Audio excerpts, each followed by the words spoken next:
Al campanello di casa in via Appo Castello a Borso del Grappa oggi non risponde nessuno. Si sente soltanto l'abbaiare dei cani. Sono i cani da caccia di Pietro Fabian, il 76enne che questa mattina è stato salvato proprio dai suoi amici a quattro zampe.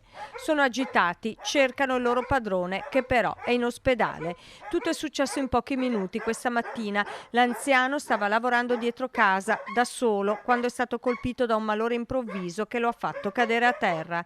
I cani si sono accorti che qualcosa non andava e hanno iniziato ad abbaiare, attirando così l'attenzione della moglie. Era in cucina lei e lui era di dietro perché hanno la riva di dietro e sente i cani abbaiare ed è andata a vedere, guarda, è andata a vedere e l'ho visto per terra. E non so se è caduto, se è venuto qualcosa e adesso lei è all'ospedale. Se no non andava di dietro subito lei.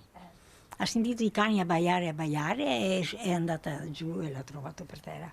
La donna ha chiamato subito il 118 e sul posto sono arrivati i sanitari del SUEM di Crespano. Dopo le prime cure, Pietro Fabian è stato portato in pronto soccorso a Castelfranco Veneto. Qui le sue condizioni sono migliorate. Il 76enne si sta lentamente riprendendo e questo grazie ai suoi due cani che di fatto gli hanno salvato la vita. Un risvolto molto positivo grazie a questo affiatamento, a questa particolare passione per gli animali, dove è veramente una simbiosi tra Pietro e i suoi cani oggi hanno veramente dimostrato quanto sia importante questo legame e gli hanno salvato la vita. Un legame, quello tra Pietro e i suoi cani da caccia, che da oggi ha un valore ancora più intimo e profondo.